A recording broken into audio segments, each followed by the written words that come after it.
Hello guys, welcome to another episode with the Lazy Medic, and it's post-TME season. I know a lot of you guys been preparing for post-TME and actually be wondering what exactly separates someone that passes post-TME from someone that doesn't pass post-TME, or why is it that some people they do well in Jamb? I mean their scores are crazy. I'm talking 300 plus, 280 plus, and then it comes to post-TME and it's almost as though it was a waste of that score. Well, this video actually is going to explain reasons why people actually fail post-UME or they don't prepare well. And I am classifying these reasons under two major headings: the intrinsic factor and the extrinsic factors. Now, the intrinsic factors are those things you can control. Number one, fear. Fear presents itself as the major thing that can sabotage your dream of getting to that dream course. Now, it may be like, oh, I've heard of so many persons who have taken post-TME aspiring from these schools and they didn't get it, especially when the cut bank for university is very, very high. For example, maybe a course like medicine, the cut of mark could be like 80 or 90 in some universities. So, and you're like, my jam score of 285, 290, is it not better I just apply for another course? I mean, that people who are applying for this course that have 300 plus, or that have applied for this course that had 320 and they didn't get it. So why should I even try? Now, a lot of people actually are afraid for this exam. The goal is to not be afraid. See, if there's anything that I know, that fear means false expectation appearing real. FEAR. So you may be afraid that you fail this. You may be afraid that you fail this exam. But ever consider, what if you don't fail? What if you actually get that course? What if you actually put in your best and it comes out good? It comes out amazing. So the primary reason why people do not prepare well is because they're afraid. They may have to this exam with, and you do not want to be the only one amongst a circle of friends that didn't get admission that year. So just set your expectations low. Don't apply for that course. That kind of stuff, that kind of mindset, trust me, it's going to first defeat you. It's going to first, that. It's going to be the major thing that's going to sabotage your progress. It's going to be the major thing that's going to hamper or dampen how you prepare for the exam itself. So the first thing you want to know is to not be afraid for this exam. Number two, no clear goal. A lot of students have this wish list that, okay, I'm taking post-TME this year. Alright, my dream score is to just magically see 86, 94. Trust me, this is you don't wish for them. You don't wish to be a scholar. You don't wish to be in medicine. You do not wish to be in engineering or any dream course you're going for. Have a clear goal, have a clear view. When people have this mindset that whatever university is going to give me, I'm going to accept it and go with it. But notice that with that kind of mindset, there is not how you are going to prepare well for the exam.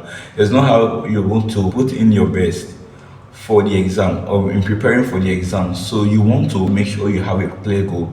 Every day, see that goal. Every day, say that goal to yourself that in this exam, I'm having a target score of 94. All right, I divide my jam score by 8. Okay, it's going to give me about 31, 32. I need 43. Either 43 out of 50 or 86 out of 100.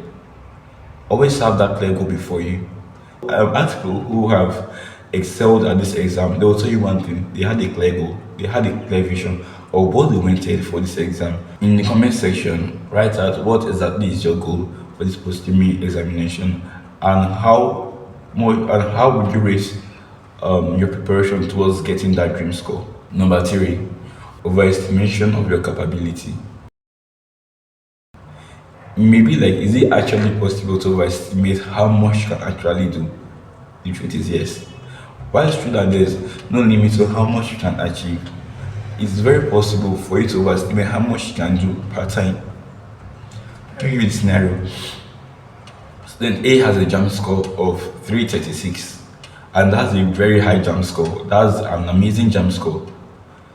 He looks at his jam score and he's like, I used my brain to get 336. Okay, this is post-TME, it's going to be a walkover, right? That's the first scenario. Student B can be like, I have a jam score of 294. That means that I need to double how much I put into preparation for this post-TME so that I can get at least the cutoff mark. Between student A and student B, who do you think is going to put in more effort into preparation for this exam? Quick question is student B. Not because student A doesn't have the advantage of having a higher jam score, no, but rather is overestimating how much he can actually do. He's having too much confidence in his previous jam score. And a common hack I tell my friends when I prepare for post-TME is that prepare like you did not write jam. Prepare like you had 0/400 in your jam. Literally forget your jam score. I know there may be this euphoria from dividing your jam score by 8 and then it's about 36, 34. That can be very nice, but forget about it. And this brings to the fourth interesting reason, that is procrastination. See, it's easy to procrastinate. I'm not gonna lie. It's very easy to say if the exam is still 1 month away, if the exam is still 2 months away. But the truth is there's nobody that early preparation has ever been a disadvantage to. So you want to prepare early. Now trying to cram everything in the last minute, just before the exam, in the last 1 week, just before the exam, it's not going to do you any benefit. It's not going to do you any good at all. Because in that last minute, you will obviously be seeing things that you have not covered. We have a statement we used to say that as you cover, you discover what you have not covered. So while you're reading that book, trust me, as you're covering more topics, as you're going through past questions more often, you actually see that there are a lot of things that you thought you knew, and the goal is to not have that kind of experience in the examination. The whole goal of early preparation is to prevent that kind of scenario from happening in the examination. You want to see that everything that you've not covered, you actually got a grasp of it before the examination, not in the examination. So going to the second part of this video, the extrinsic reasons why people fail in post-TME. And the first reason, not understanding the way that university sets their questions. If you're a science student, you would notice that your subject combination, math, physics, chemistry, English, if you are leaning towards courses that have that do more calculations, and if you are leaning towards courses that deal more with understanding the human body, with biological studies, is biology, physics, chemistry, and English. That's for Jamb, right? For post-TME, some universities get to set general knowledge. So in addition to knowing your physics, your chemistry, your biology, your English, or your mathematics, you want to have a good grasp of general knowledge. You have to have a good grasp of what's happening, of your current affairs. Now, the truth is, it's very easy to overlook all that. It's very easy to be a scholar in one field.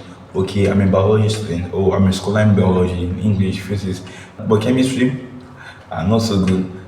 And then you are well aware that university also sets general knowledge, and in your mind, I already know this theory. At least I have a good grasp of the fourth one. Why should I know general knowledge? You're not the one setting the question. And yet, please take up that book. Take up general knowledge. Read it. It's going to help you because you are looking to grab every single mark that you can get.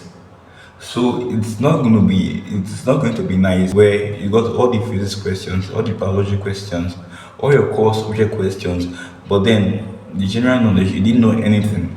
You didn't know anything at all. And if you were asked, what's the major thing that killed your post-TME score? You say general knowledge. Could you have read it before the exam? Yes. Why didn't you? I overlooked it. You want to prevent situations like that from happening. So the best thing to do is to find out what exactly is the subject combination for this university. Does this university set things about general knowledge? What exactly is supposed to mean? Like, is it 50 questions? Is it 30 questions? So you want to prepare, keeping the way the university sets that post-TME question in mind. The second extrinsic factor is not understanding the basics. For every subject, try to understand the basics. Now, I'm not saying that all your post-TME questions would be from the basics, No. But understanding the very core topics, every subject that forms the foundation of that subject, is going to help in preparing. So you won't be thrown off balance by the simple questions. I don't know if you have friends that were like, I killed this examination, the questions were just too easy. So it's just way too easy. And then they come out from the examination and the score is not looking like what they said after the examination. So see an examination that was very easy and the score is looking like the exam was an insurmountable mountain. Why? They didn't understand the basics. Is it to be intimidated? When you have a friend that just comes and just asks you, I mean, questions you've never heard of before. You're not even sure if those questions actually are relating to that particular subject, and you are thrown off balance. It is natural. It is very natural. Why that happens? Please don't be intimidated. Build from the ground up. Don't try to cram a lot of difficult questions just to impress somebody. Cramming past questions. A lot of students fall into this trap of cramming past questions, just have it in their memory for a short time, and then go into the post-Utme examination hall expecting that the questions they will see actually look like what they cram. There is no way it was written that the university is going to set what you've crammed. So if you do that, that will help you. Or what if they choose to set new questions? What if they don't go along with the flow? I'm not saying don't go through past questions. Yes, go through past questions, but don't go through past questions with the goal of cramming the answers and being able to pour it out verbatim. No, past questions should take you to a place where you actually understand the topic. That's what it's for, where you actually know how the university sets the questions. The fourth factor is not giving enough time towards recalling what you learned. The goal is not just to add more knowledge, but actually what you've learned, the little you've learned, how much can you recall? I will believe that I'm not the one who has been in this situation where someone asks you a question from what you read before, and the response was, "Is that in my book? Like, did I actually underline this? Did I actually highlight this thing?" But that is not ideal, especially if you're preparing for post-TME. That is not ideal at all. So, and there may be 30 chapters in the textbook and you finish 19, and you need this injury time, you have a lot to cover. But you know that the last time you read chapter 4 was a month ago. It may seem counterintuitive, but take out time. Even if it's one day, even if it's 2 days, try recalling from chapter 1 towards chapter 19. It's going to help you. Because after you finish the textbook, and you're like, I've finished this textbook, it contains 30 chapters. But if you're asked a question from chapter 6 and you cannot recall it, so what is now the goal of saying I've finished this textbook? What is now the goal of saying, okay, I've covered this much chapters if you can't recall it?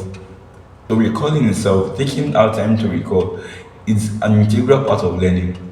It will sound easy to say, I have so much more stuff to cover. Why should I be going back towards recalling what I've read before? Isn't it a waste of time? What do you think? Isn't it a waste of time? We never waste time when you try to recall what you've learned before. So build knowledge upon knowledge, step by step, layer by layer. Build upon what you've known. Build upon what you've learned. You actually see that preparation will just be easy. So have a time to read and have a time to recall. So that comes to the end of this video, guys. If you learned anything, drop in the comment below, and I want to see how much you're going to apply from this video, because the whole aim of this video is not just to watch and just leave it there. No, write out the things you're going to apply from this video. Alright guys, I'll see you in the next video.